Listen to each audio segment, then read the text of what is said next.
Welcome, welcome. Thank you for attending today's session. I'm Tess Guerrero, and I'm from the San Francisco chapter of Unite. I would like to talk to you about your Disney favorite character. Who doesn't have a favorite Disney character? I bet everyone has one. Why? Because they talk to us in different ways that we really can't explain. So my guest today is the face behind some of our favorite Disney characters of the movies we all love. Amy Duarte. She is born in the island of Java, way down south in Indonesia, actually with a hearing impairment. Despite of her deficiency, she was able to lean on her other senses like seeing and speaking. She's now able to converse in 6 different languages. We will talk to her about her passion and her remarkable journey that have brought her all the way down here to Walt Disney Studios and Hollywood. She's my version of my favorite Disney character, Mulan, someone who looks like me and a girl with strong character and conviction to fight for what she believes in. Let's welcome Amy Duarte. Hi. Welcome, Amy. Hi, thank you for having me. I'm excited to be here today, and I hope that some of my stories or experiences will resonate with the audience today. Yeah, tell me about where you were born and how your parents found out that you were deaf. I was born in Jakarta, the capital city of Indonesia. When I was born, at the time, there was no newborn screening, which is very common nowadays. When a baby's born, the doctor check everything, your motion, your senses, and so forth. When I was born, none of that really existed or was implemented nationwide. So when my parents took me home from the hospital, they did not know that I had a hearing loss and a pretty profound to severe hearing loss.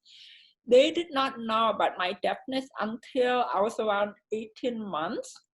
But even at that time, it wasn't like they knew for sure. They kind of suspected it because my grandfather kept calling my name and I didn't respond to him calling me. My grandfather told my parents, you need to get her hearing tested at the doctor. Something's not right. So they brought me to the doctor and the doctor said, well, why don't you wait until she's 4 years old, bring her back and we'll figure something out.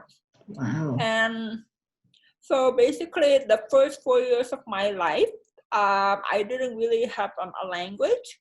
And I do not blame my parents for this. They did the best they could with the information they have at the time. And around 4 years, they took me back to the doctor and he did some tests.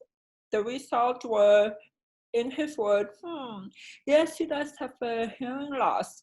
So we're talking about 4 years of lost opportunity of language development.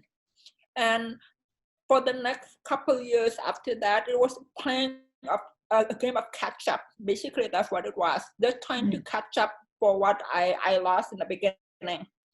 That was a long time for catch up and a lot of catch up to do. I mean, oh my gosh, yes. I mean, especially with kids your age would already be conversing and talking, and you're just beginning your journey, especially Absolutely. Yeah, where discrimination is very strong. So how did your parents or what did your parents do to help you navigate through this? Thankfully, my parents had the foresight in knowing that me being able to speak would take me further in life and open more doors. Now, I want to be careful how I say this because I am aware not every deaf person is in the same position as I'm in, or they might have made different choices in their life. So I want to be sensitive about that. But yes, back to what my parents did, they knew that with the limited resources in Indonesia for people with disabilities, they thought, okay, you know what, we need to get her a speech therapist, get her to learn how to speak. and they found a wonderful speech therapist. So we work with her. And before I get into that, my parents also saw a couple deaf schools in Indonesia. They did not like what they saw over there because it seemed like a very isolating environment for the deaf children that attend those schools. Oh. And my parents thought, you know what, this is not the world I would like Amy to be brought up in. We would like her to be as assimilated as possible in the hearing world. Therefore, that brings us back to getting to speech therapy. I just went, a couple times a week. How did that go? Intense speech therapy, learning how to learn all the letters and the pronunciation and so forth. I do have a little funny side story to all this speech therapy thing. When I was 4 years old, I did not understand why none of my friends had to do speech therapy. It felt unfair to me back in the days because I'm like, well, how come so-and-so doesn't have to do it? How come he doesn't have to do it? And my mother tried so hard to explain to me. She said, this is for your future. But when you're 4 years old, you don't think that far ahead. You're thinking about now. Yeah. So my mother had to resort to bribing me with Kentucky Fried Chicken. Wow, to make that's me a go good to speech bribe. therapy. And it worked. It really worked. My mom said, if you go, I'll buy you KFC. And I said, okay, I'll go. And I'm so thankful for that now because look, I'm sitting right here, I'm speaking with you today. Yeah. So as a grown up, whenever I drive by a KFC and I see Colonel Sanders and his bucket of fried chicken, on that street, they normally have this big sign in front of the restaurant. I always say sentimental thank you note. Say, hey, Colonel Sanders, thank you. You changed my life. So yeah, I'll look at KFC a different way. It's thanks to Kentucky Fried Chicken. I am where I am now. Yeah, that's a good motivator. I'll remember that with my kids. Okay. Yeah, so how did you go to school? I mean, you didn't go to a deaf school, you went to a normal school. I bet that was hard for you. It was hard, and to answer your question, yes, I went to what we call a mainstream school, if not a special education school. It was wonderful. It had some challenges only because of they had to play catch up that I was talking about earlier. I was really behind in the language, which made it even harder to be in a mainstream school. Yep. And schools in Indonesia, and I'm not saying this to put them down, they're just not as accommodating to people with different needs than what we're used to in America. So even after with my parents helping with my homework and then all this extra help, I was still a little bit behind compared to my peers. And my parents got called to the principal's office when I was around in 4th grade, and he told them, we cannot keep her in this school. Her disability is preventing her from reaching her full potential. And I remember my mother crying in the principal's office because she felt, oh my gosh, what now? So that memory stays with me. And that's how it was in Indonesia. In America, we're thinking, oh my gosh, that's discrimination. Yes, of However, course. When you're in a different country, the concept of discrimination does not really exist. So, it's more of a stereotype, and maybe the lack of awareness is what actually draws the judgment. Correct. So I wouldn't say, oh my gosh, it's discrimination. It's just a different world, a different way of thinking.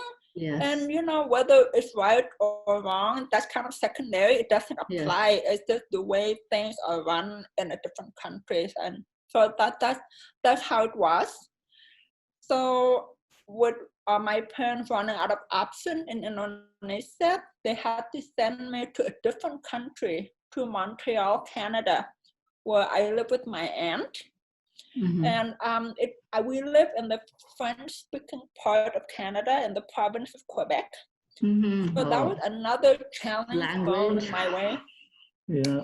There's another challenge thrown in my way where not only I had to catch up with English, but I had to pick up French as well. Yeah. The town that I lived in was 97% French speaking. So, Wow. I mean, yeah. When in Rome, you do as the Romans do. You Yeah. gotta learn the language that they use. I had no choice, but I just threw myself in and did the best I could. So after 2 years of being in Montreal, Canada, where I read so many books in my free time, that really helped me catch up in terms of language-wise. So I think that was probably my formative years where I really pushed it. I thought, okay, it's up to me how much work I'm gonna put in to catch up where everybody is at. After 2 years in Canada, I kind of got homesick. So I went back to Indonesia. It was supposed to be a summer vacation, but after I saw my family again, I didn't have the heart to go back to Canada and leave my family again. So I begged my parents, please, is there a way I can stay in Indonesia? And my father, he thought, oh my gosh, here we go again, it's bringing them back to the way we were years ago. So my father checked different schools, and we always met with the same rejection again and again, until he found one school where the principal was more understanding. He said, your daughter may have a handicap, but if she can pull good grades, she can stay. Wow. And that was the fire that was lit under the seat of my chair. I thought, okay, this is it. I have one shot at proving myself. And I did it. I worked very hard. I really pushed myself to make sure that I was able to stay in that school, and I did it. Yeah, that's amazing because jumping from your home country where you're still struggling with a language to a whole new country with a new set of ways and the language barrier and your disability, that's almost like a mountain to climb. It was, yes, it was, but at the same time, it was the only life I knew. So I didn't really have a basis for comparison. It was like, okay, this is the card that I've been dealt with. You just make the best of it. Yeah. You roll up your sleeve and you just do it. And looking back, I think I kind of made it through. Yeah, but then just the point. I mean, instead of being disappointed of being rejected all the time, you took it like a spark of motivation that you need to prove something, which is very, very good. It all boils down to the level of motivation that you want to perform and persist. Thank you. I mean, really, we have two choices. One is to sit back and feel sorry for yourself, but that does not amount me to anything. The other option is, you know what? There's a saying like, try me. And I took that option. Just stay positive and don't let the challenges be a barrier to you, but see it as a motivator to get ahead. Yep, that's true. So true. I believe in that. So what led you to the love of animation? I have fallen in love with the movie Cinderella. My parents bought me back in the day. We had VHS tape, and it was the Disney Cinderella. It was so beautiful, all the colors and the animation, the characters. We did not have closed captions back in the days, but the animators did such a fantastic job in capturing the body language and the expression that I could kind of tell what the story was about. And the part where the mice were making the dress for Cinderella, that pink dress, and then that little mice that could put her hand through the eye of the needle, it was just so cute. And I thought, I wanted to do this. And at the time, I was 5 years old. The first time I saw Cinderella, and I remember telling my parents, this is what I want to do when I grow up. I want to be an artist for the movies or, whatever, but I want to be an artist. So that's how it started. Yeah, so what is, I mean, from drawings and looking at the Cinderella movie, I mean, what became your role model that, links that together from the love from animation and your drawings? I mean, what links that? My very first role model, excuse me, my very first role models were actually the stewardesses of Singapore Airlines. When I was a very little girl, the first international flight that my family and I took was from Jakarta to Singapore, and it was about like maybe an hour and a half flight. It was a relatively short flight. I remember being so excited to be on a plane going to a different country, and the stewardesses on the plane showed up, and they were beautiful. They were so gracious and polite, and they had their hair perfect, and and that little French twist or the little bun, and everything about them was so impeccable. And I looked up to them, and I remember thinking, I want to be like that when I grow up. Not necessarily work in the stewardess airline business, but just choose to present myself the way they did. And fast forward 2 years later, I actually did a promotional artwork for Singapore Airlines. So if you don't mind, I'll share a screen with you for a second here. I'm glad you still captured it. So right here, this is the stewardesses that I drew. It's supposed to be like a graphite pencil, and they are wearing the iconic uniform. It is called the sarong kabaya. And what I like about the uniform is it's very, very modest, but there's something sexy about it. When they walk, you see the little, that slit right here in front of the skirt. Yeah. You see the leg kicking, and to me, it's very, very demure and sexy at the same time. So that's what I liked about the uniform. And I was so happy that Singapore Airlines used my artwork for their promotional purposes. So it's funny how it kind of come in full circle. Yeah. From when I was 5 years old, I looked up to them too. When I was growing up, they used my artwork for their ad. That's amazing, and especially in that picture of yours, it really shows not only the femininity, but also the amount of care that they showed to their passengers or their guests on board their flight. I mean, that depicts pretty much the different phases of what stewardess or a flight attendant is and should be. That's amazing. Yeah. So, what led you to the U.S. and Disney? I mean, it's all the way from the south. I know. Southern hemisphere.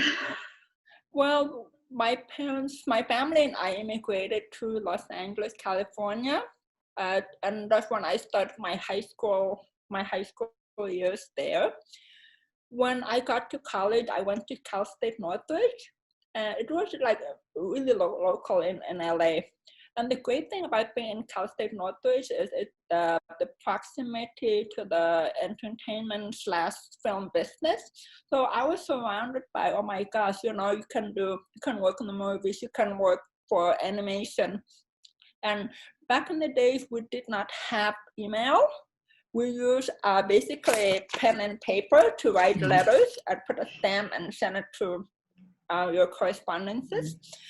During the summer breaks, my friends and I would write letters, and I would draw a little comic strip in my letter telling them what I did on that day. And I went to the bakery today, and I would draw myself carrying a cake. So it kind of became a hobby of mine to draw little stories in the letters. One of my friends who received the letter, she left it open on her coffee table. She happened to be friends with the commercial director that was visiting on that day. He came and he saw my drawings on her Yeah. coffee table, and he said, who did this? Mhm. So the introductions were made. She introduced me to him. I met him with my portfolio, and he said, would you like to work on a McDonald's commercial? I said, sure.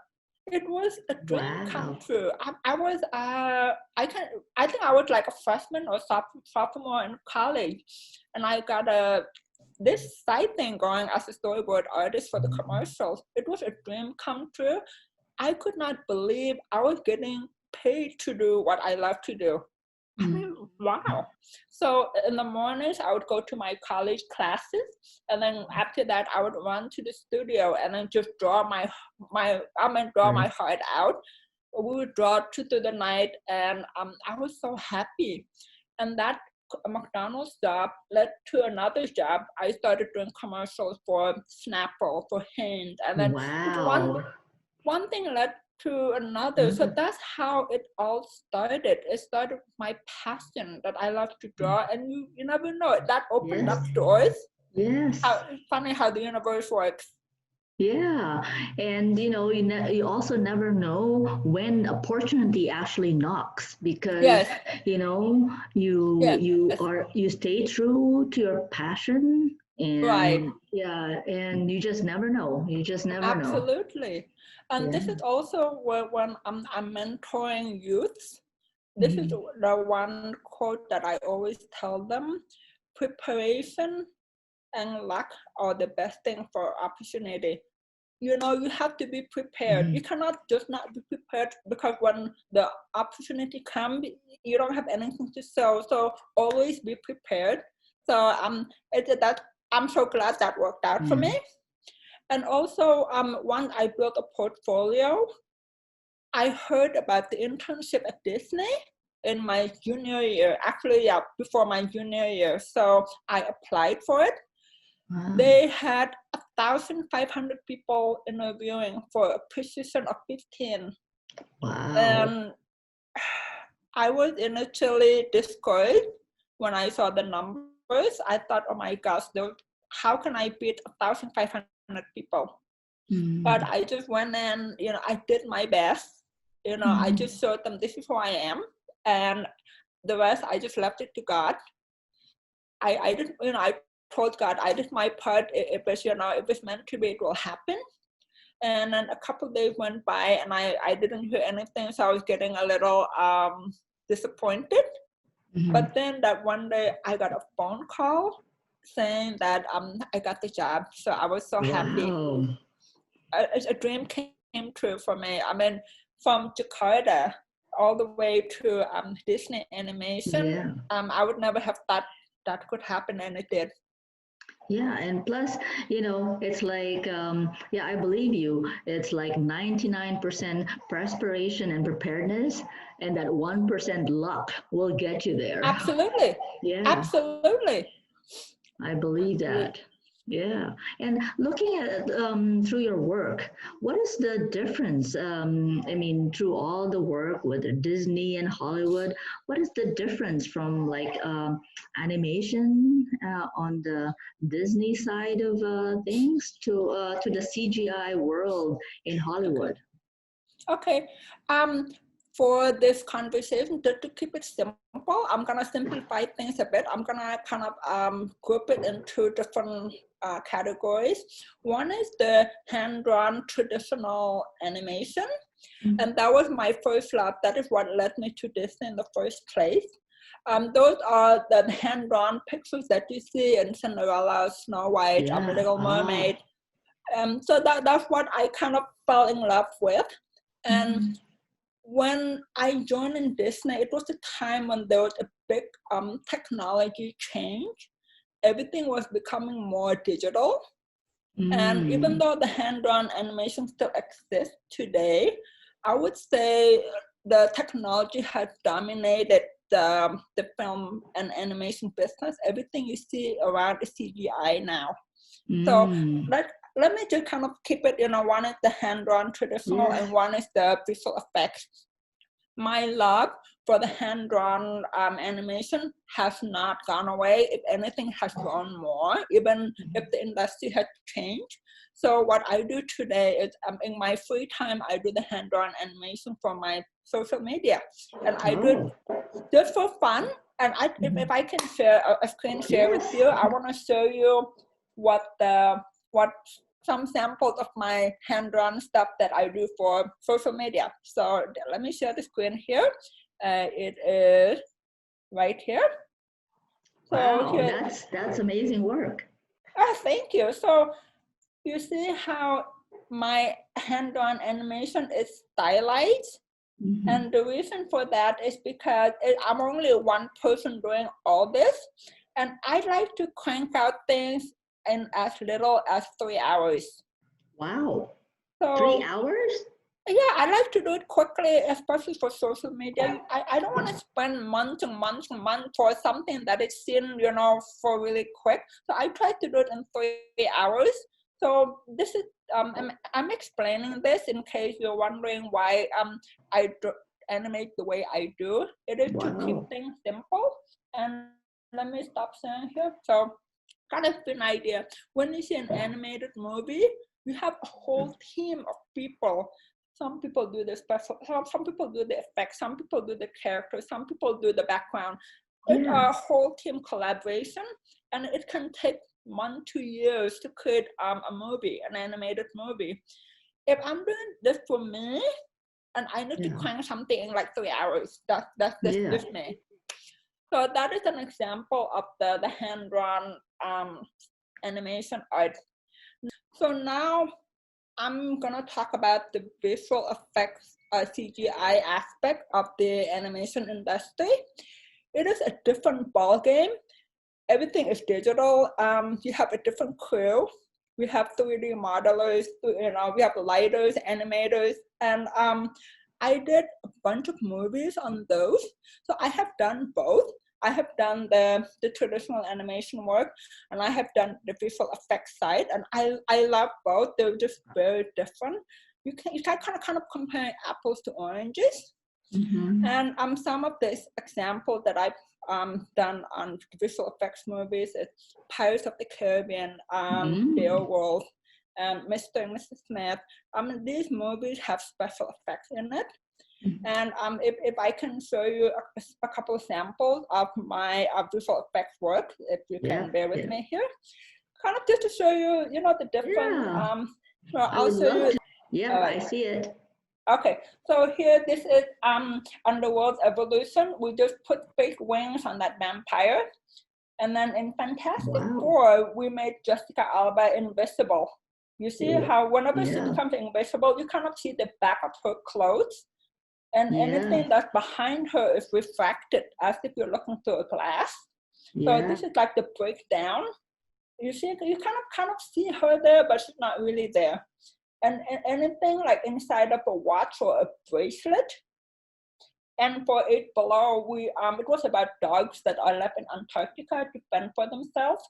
And we use fake seagulls to make them react the way we want to. And in Mr. and Mrs. Smith, Brad Pitt was kind of sunburned. I had to fix that to make him look tan. Oh, so yeah. Or even the complexion. Yep. And Sky Captain and the World of Tomorrow is that was the first CGI movie I worked on. And almost 100% of the movie was shot on blue screen. So every background here was fake. And this is an example of a breakdown of what goes to compositing. We have the blue screen right there, and then I added the frosting on the glass, and then the background, and then the woman. And as you want, where you see the splashes of the water. So we have to consider all these things when making a movie. You gotta put things that are believable.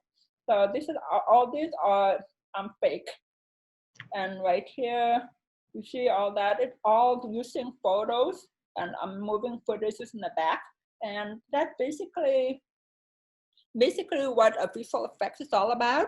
You're using element and you put it behind to make it look like the actors are there. Yeah, but there's so much details that goes into it. Yes, that's why it takes a long time to finish a feature film movie that is so heavily visual effects driven. Yes, a lot of details go into it. Absolutely. When technology became so advanced and visual effects became so popular everywhere, it was a good thing and a bad thing.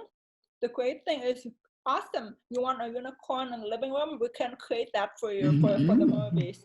The flip side is directors can sometimes be like a kid in a candy store. You know, like when you bring a kid to the candy store, there's so many options that they can't decide what they want. So this is where we need to be really careful because, and I'm just saying this as an example. I'm not saying it happened in this movie, but as an example, when I work on Pirates of the Caribbean, for example, the director would say, okay, for this shot, Amy, I want Davy Jones, you know, and Johnny Depp to be fighting, having a sword fight on the deck of the ship. And Davy Jones is that octopus guy that had the tentacle. I was on the team that worked on Davy Jones. So, okay, and I asked the director, well, what time of the day do you want? What is the atmosphere? What mood do you want for that shot? And he would say, okay, I want it in the morning. Okay, and he said, I'll come by your desk at 5 o'clock to see what you got. And so, you know, I got to think, okay, what's happening in the morning? The sun is in a different position in the sky. It affects the lighting. It affects the shadows. So I work on it. And then it could be at 4:45, I get a note, hey, change of direction. Instead of in the morning, they want it in the afternoon and they want to add rain in it. And I'm thinking, okay, well, you know, it sounds like a medium change, but it has a ripple effect because now the sun, if it's in the afternoon, it hits the light, it hits the face differently, and then it affects the shadows differently. And adding rain complicates things because you can't just put the rain behind the characters. It has to integrate with the characters. You got to put the rain hitting the side of their faces and their clothes getting wet. So it has a ripple effect. That's why movies can become this big budget endeavor, and it has to be planned carefully, and it can become a nightmare when it's not planned carefully. Wow. I mean, that's a lot of moving pieces that comes together for that. Yeah, I mean, that's why it takes a big planning to execute a movie with a lot of visual effects. Yeah, I noticed that you do also worked on not only movies, but also book illustrations. The book illustration kind of came at the later stage of my life. Well, after I've done 20 years of animation and visual effects, I had an author that came up to me and said, would you like to illustrate my book? And I said, absolutely. You know, I read the manuscript and wrote a very, very, very touching manuscript. I said, absolutely. So I did it. And, you know, I drew that book and then it kind of became another book. And then it was something I really enjoyed. So if that's okay with you, I'll show you a couple samples of the books that I have drawn. And let me screenshot this. So here, let me screen. So right here. So this is one of the very first books that I did, and it talks about you know, when we all love each other, and it doesn't matter of our diverse background or different religions, we are all one under the eyes of God. And then this is another book that I work on. It talks about angels. We think that angels are only, you know, in heaven, but it's not true. There are angels on earth. We just don't see them the way we expected. They are around us. And then this is another book that I did. It talks about a baby that is spend all his time in the car seat looking at the sky, and the baby remembers the place he came from. And that's the irony of it is, you know, he came all the way from heaven and he spent a lot of his time looking at heaven. Wow, that's And then, Beautiful story to tell. thank you. And then this is another book that I did. It's called I Am With You Always. And it talks, basically the message here is God is with us everywhere. We just have to learn to look. It can be a sign in nature, or it can be, a sign in a tree moving, and sometimes it's God's way of telling you that He's there with us. Or it's a music that you hear out of nowhere. Sometimes there's a message there from God. So this book kind of tells you to open your eyes and pay attention to what's around us. And then this one is in our publication right now. It's called We Are the Trees. And it talks about how trees are so majestic. They have a spirit of their own. And we have to learn to appreciate them, because trees can come in different shape and form, but they create such a beautiful earth. So this is the message of the story, and it's a beautiful message. So let me stop sharing here. So those are just a couple examples of books that I have worked on, and I am always very excited to share about them.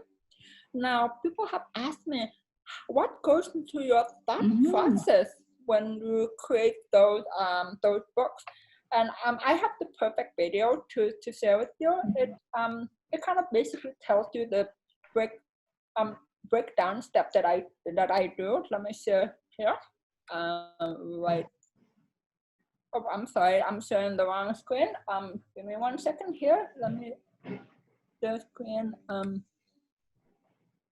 Can you? Okay, there you go. Can you see this? Yes, I can. All right. Yes, so. Yes.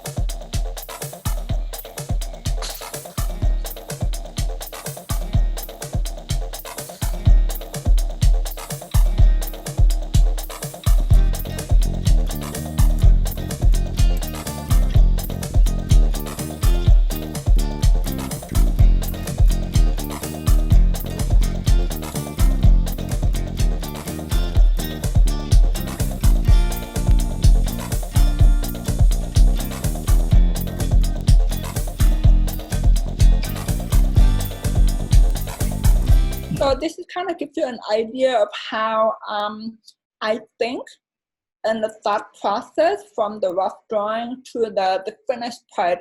And this video kind of gives you an idea, gives the audience an idea. Oh, okay, so that's the breakdown of how I work.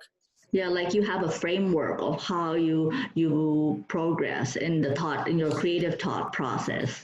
Right, correct. Yeah. So I do this. This is it's almost like a discipline. Huh? It's almost like a discipline. Well, it is in a way. It comes naturally for me, and every artist has their own different way of how they think. So what I showed is not the only way to do it. There's so many different ways to do it. This is just my way of doing it. Yeah. So did you face any challenges in the industry as an Asian in Hollywood? What were they, and how did you overcome them? Personally, I have never faced any barriers due to my Asian heritage. If anything, Americans have been very, very welcoming towards me. It is my physical disability that is a bigger barrier than anything else. And I'd like to give you a couple examples. The obvious is if I'm in a group meeting and everybody's talking at the same time, it's a little hard for me to follow every conversation when I need to read lips. And another big challenge is due to the nature of visual effects, they review your work in a dark movie theater. And I remember every time I walk into a dark movie theater and knowing that my work will be reviewed by 50 to 100 people in the theater, it's kind of a little disconcerting to me because I could not understand what is being said. And in the dark room, you only see the silhouette of people's head. So I have kind of learned, normally the person who's speaking, the head kind of moves a little bit. So my eyes scan the room for the head that is moving. Then I go, okay, this person is talking. And I try to kind of position myself, trying to see what is being said. And there has been times when I'm scanning the room to look for the person that is talking, and I'm not finding a single moving head. And the reason for that is because the person right next to me. So that kind of create a slightly awkward moment when I'm thinking, where is that person that's talking? And he's like right next to me. But Wow. it's those moments where I'm like, okay, you know what? It is what it is. You just brush yourself up and move on, and you do the best you can. I also rely on the lighting from the screen of the movie that light people's faces. So to me, I use that as an advantage. I go, okay, the light on that person's face, what is he saying? It's little things that I try to work in my favor. So normally at the end of these meetings, I am so exhausted and so drained because it takes a lot for me to be on top of things to make sure that I don't miss anything that's being said. Things that other people take for granted or things that I have to work doubly hard for. And it's okay, this is just my journey and I just have to learn how to deal with that. Oh, I mean, it's pretty hard, especially, you have to rely not only on your vision, on reading lips, and especially in a dark room, you can't even tell, It is a challenge. Yeah. It is a challenge. I mean, as the older I've become, the more I've relied on what makes the most sense. So, for example, somebody says a sentence and I miss a few words. It's the game of fill in the blanks. Mm-hmm. If I miss one or two words here, I'm trying to use common sense. Okay, what are the missing words, and try to kind of guess, take a good guess. So, like I said, it is what it is, and I just manage it the best I can. Wow. I mean, it's a hard challenge to overcome. And it's really okay. It's very hard to not only trying to see who's talking first and what the content they're saying, and Yep. in a very very dark room, to comprehend also what they're saying if you're not hearing things. So that's Correct. very very difficult to not only overcome, but so for the years that you've been in the industry, you've always have to be alert. You have to. I mean, there's no other way to just have to be on top of things, just be aware of what's going on. And if not, you just have to find out the information. So yes, it does give me extra work to do, but like I said, it's okay. It's just the way it is. Yeah, wow. I mean, that's it's a really big stretch to overcome. I'm glad you have overcome that. Thank you. Thank I you. mean, that is really, I mean, I couldn't even comprehend, especially on a dark room. Oh, well, Yeah. it is something I do every day, so I'm probably used to it. So that kind of, it is part of the mindset. Every Mhm. morning I go, okay, you know what, this is what I'm going to expect for Be today. facing And this. you just make the best of it. Yeah, That's how I do it. that's great. Yeah, so yeah, could you share a story of someone who has influenced you or challenged you to become your best? Okay. I have two answers for that one.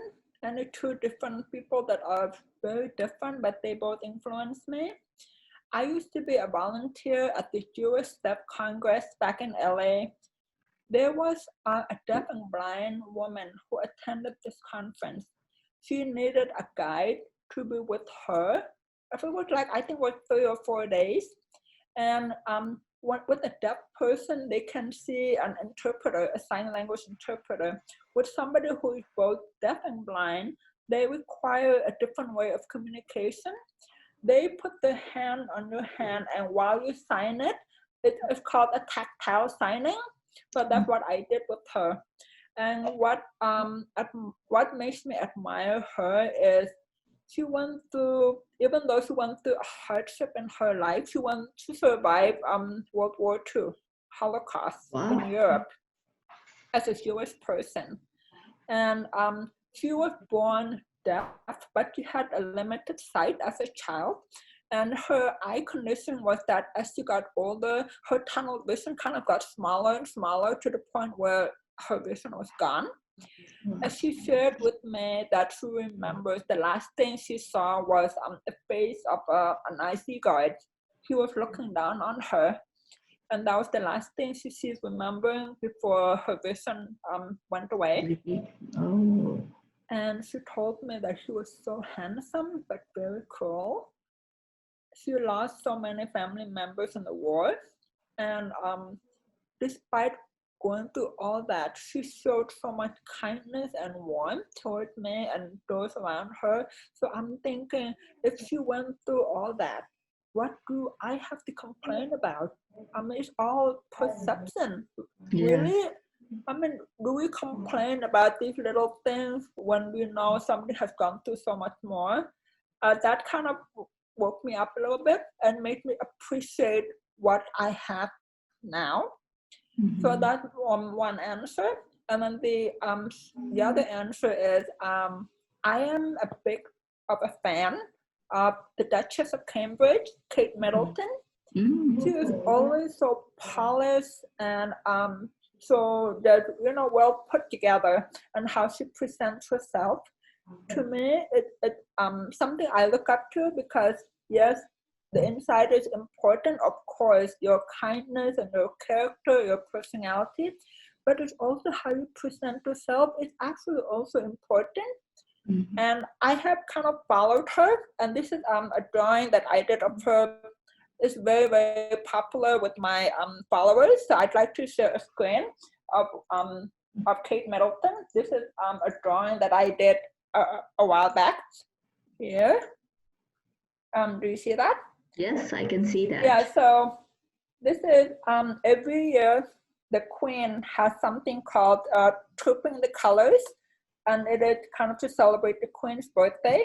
All the pomp and circumstances is celebrated in front of Buckingham Palace. And Kate Middleton has made an appearance on that balcony, and she has all these fabulous hats and outfit, and I'm like, oh my gosh, has become something I look forward to every year. Makes me think, what is she going to wear this year, and what kind of hat you're gonna wear? And for me, it's fun and enjoyable to follow how she presents herself. And I realized that there's a lot of people out there that also follow her. So that artwork has been one of my popular artwork with my followers. Wow, that's amazing. And on your story for the Jewish woman that you assisted, sometimes in life, you need that little nudge, to put you back into perspective on how lucky you are. Yes. And you should be grateful with what you have. Absolutely. Everybody has problems, but some are not as privileged or as lucky as we are, and with that, Absolutely. we need to be grateful for that. Absolutely.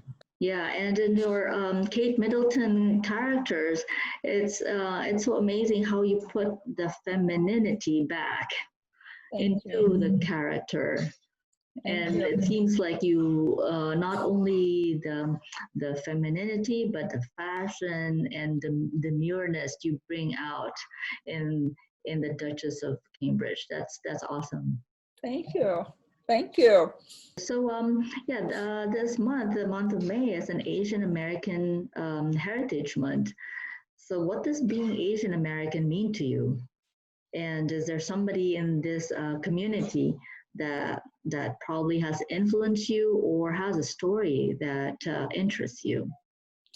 Even though I call myself American these days, I am still proud of my Asian heritage.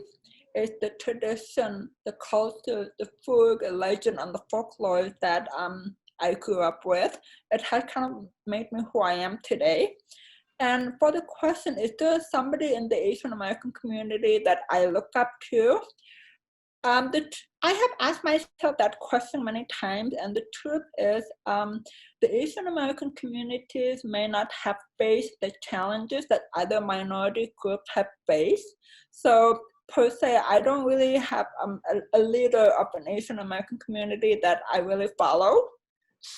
However, having said that, there are some Asian Americans that I follow their careers because they are more prominent. And one of them is Amy Chow. She is an American gymnast. She was on the US Olympic team back in the days. And I remember watching her doing the beams, the twirls and the flips, and she did so amazingly well. Not only what she accomplished as a gymnast, but after she retired from that sport, she became a doctor. So it's like, wow, you're doing one thing and then you're doing another. And I joked to somebody that people like Amy Chow make me feel like an underachiever. And I say that as a joke because these people like, wow, they accomplished so much that you're feeling like, oh my gosh, I got to do more in my life. The second Asian American that I follow in the career is Vera Wang.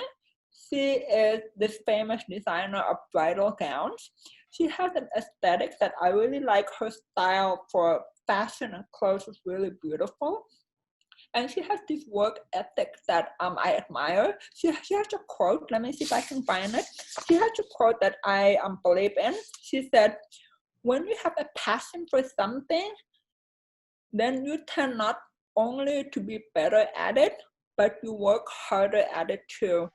So that it's a good message. You gotta find your passion because you're gonna do better at it because you work harder at it. So those two are two examples of Asian Americans that I admire and kind of follow.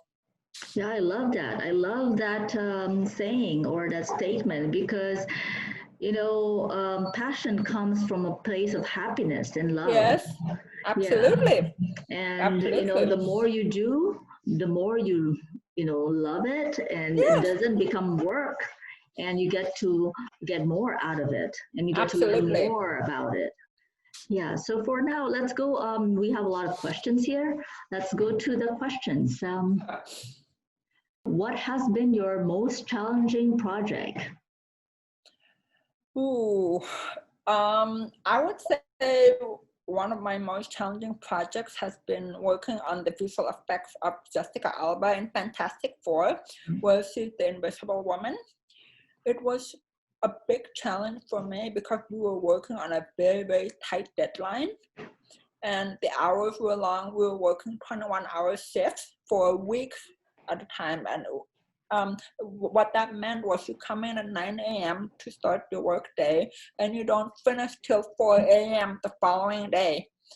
And it got to the point where it did not make sense for the artist to drive home at 4 a.m. to be back in the office at 9 a.m. So some of us ended up sleeping in our cars in the parking lot.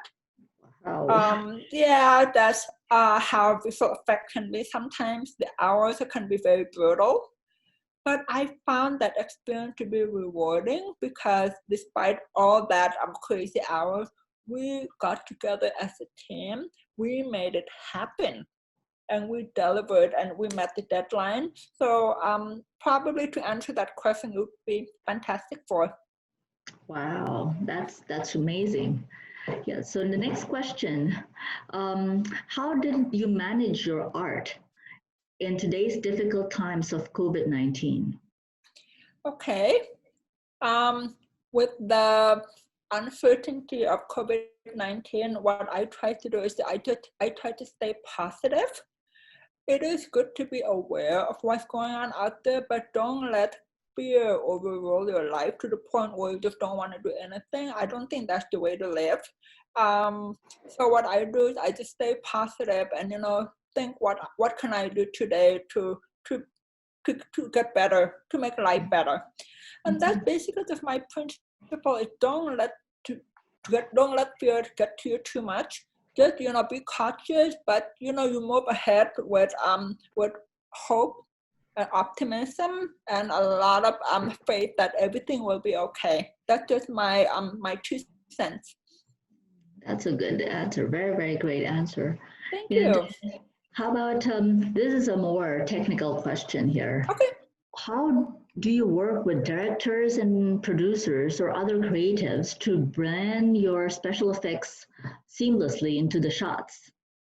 Okay, that is a pretty technical question. So I would say that how to blend my art an element into a movie, it is actually the effort of a whole team. When you work on a visual effects movie, you have different groups of teams, and each group of artists, they have their own special skill sets. So you're working with a team of talented 3D modelers, and then you're working a group of talented texture artists, and then you're working with a group of animators, and then a group of lighters, and then a group of compositors, that they put all that together and composite it in the final what we see on the movie screen. So it's a culmination of a team effort. It's not just for one person. That would be my answer to the question. It is a technical question, and it's basically a culmination of everybody's effort to produce what you see on the screen. It's almost like an orchestra where Yes, it is. where everybody plays a different role or a different instrument, but it has to all drive together to have the music play. Absolutely. Yeah. Absolutely. That's, I think, the easier way to put it. So what was your training to prepare your career as an animator? There are actually different ways you can do this. I can show you how I did it, but I'm kind of giving a blanket response. One is you can take animation classes in a university or an animation school. That's one way of doing it. The way I did it, I actually went to a university to get a broad education. That is Cal State Northridge. So it wasn't a special art school that I went to, but I still made it work because of the location of where the university is. And I talked about it earlier. If you network and you kind of you grab whatever opportunity you can find. And I give an example of how I got my storyboarding job earlier. So that's just one way of doing it. But that's a good way to hone your skills. You find a passion for animation. It's also good to be narrowed down what you like to do in animation, because visual effects are very, very broad, a broad industry. If you can hone an area where you can be really good, that really helps your case. Rather than being a jack of all trades and being a master at none, it's better to be really good at one thing, maybe plus 2 or 3 other areas that you're strong at, and then you have a pretty good chance of standing out. Oh, that's a very good tip. How do you manage and maintain your clients? Okay. I have been very fortunate that my work has been very steady, and the pandemic hasn't affected my work, so I'm very, very fortunate for that. I am also a firm believer that how you treat your clients affect your work. And I'm proud to say that a majority of my clients now are returning clients. They come back to me again and again. So how it basically all started is I believe not only in the quality of your work, but it's also ethics and delivery. When I promise a client something, I always follow up. I always follow through. And it could be something unrelated to your career, but whenever you make a promise to somebody, you always have to follow through, because that is a reflection of your character and how reliable you are. A perfect example is, the other day I was talking about, I'll bring you cupcakes for the party. So cupcakes, it does not really have much to do with your work, but the fact that if somebody follows through and brings the cupcake, a promise is kept, and that helps you. So I apply that principle to almost everything I do. And any little promise, no matter how mundane it is, you follow through, because that's really important. And it reflects on bigger things like your career. So that's how I manage my client. I put myself in their shoes. How would they feel, if they give me work and I disappear for weeks with no communication? That's a surefire way of losing a client. Important is, have transparency and just keep your promises. It's not that hard. It's really not that hard. Have the ethic, keep your promises, and you deliver when you say you will. and the magic happens there. Clients will come back to you. So I know I'm kind of giving you the long-winded answer to your question, but this hopefully that kind of gives you an idea of how I manage my clients and how I've been very lucky to have very steady work. Yeah, totally agree with you. When you promise, you deliver, Yes. then people will know that they can rely on you because you are dependable. That's more of like a all not only a habit, it becomes a discipline, and Yes. when you practice it, it comes naturally. Correct. Yeah. Correct. Yeah. Correct. So one last question is, how do you know that Disney have internship programs or mentorship programs for those starting out? Yes, they do. Disney does have internship program for those people who are interested into getting the animation business. There is a caveat. What I know is you have to be a student at a school in order to apply to an internship like that. So when I say that to students out there who's listening to this a fireside chat, to make sure you plan things right. If you know that there's a studio that offers internship and it's only to students in school, then plan for that. Don't wait until after you graduate and then apply for the internship only to find out, oh, well, you miss your opportunity. But this is just kind of a word of warning. Just make sure you're aware what the requirements are. Now, I'm saying that Disney may have that requirement. Another studio may have different requirements. So try to find out as early as possible what each studio's requirements are to have an internship and plan accordingly. Don't do it too late because then you have more of an uphill battle to fight. That's a good tip to take note of. Thank you. Yeah. Before we close, is there is there a message you want to impart to our audience? I am a firm believer that we all have a purpose in life. Some people find their purpose way early in life. Other people don't find their purpose later in life. And it is okay. There is no right or wrong timing. It just happens when it happens. I'm one of those people that found the purpose really, really early in life. And I'm thankful for that. I knew I wanted to be an artist, whether it's for the movies or books or merchandise. My passion is to create art.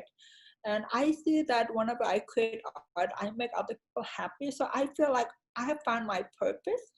However, having said that, I have doubted myself. If you look at my journey, it's like I took the harder path, being deaf in a hearing world and trying to make it to Hollywood and so forth. And I have questioned along this time, am I doing the right thing? Is this what I'm supposed to do for life? So there was a moment of going back and forth. I had a very wise friend who saw me during my moment of doubt. He told me, Amy, trust the journey. And I sat back and I thought, oh my gosh, that's a very good advice. So what I'm doing now is I'm trying to trust my journey. This is my journey. Your journey might be different, and somebody else's journey is gonna be different. We can't really compare and say, oh, how come my journey not like that person? Everybody has a different destiny, and everybody has a different purpose in life. So find something that is meaningful to you and find your purpose with that. That's my advice is trust the journey. That's very beautiful, very, very beautiful, and very, very relevant in today's world. Coming from aviation and travel industry, it's very hard to even comprehend what we're feeling right now. It's almost like a whirlwind roller coaster. Yes. Yeah, it feels like you are in the middle of a turbulent storm. In the middle of a flight where the captain says like buckle up and brace for impact. I mean, it's very, very tough. You think you're prepared, you think you're ready, you have your seatbelts on, but in the end, you are fearing for your life. You're not sure if you're going to make it through or make it through the other side. It's a moment there to reflect really on what is your purpose or what is our purpose, especially in my world. It's good to not only persevere and contribute to that purpose, because I will really take that to heart. Trust the journey. That's a very beautiful and meaningful, especially with me today, because I know it's not easy. It may not be that easy for other people, and yours will definitely be different than mine. But I believe that it will all lead us to where we're meant to be. Trust the journey. What an amazing note to close. Thank you so much. That's a very good takeaway. Let me pull up the screen. Great takeaways for us today here. Please check out Amy's work at her website, amyduarte.com, and her IG handle, Amy Duarte Designs. Thank you all for joining us today. Stay safe, stay united. Thank you so much, Amy. Thank you, and thank you for having me. I enjoyed chatting with you. Bye. Bye-bye.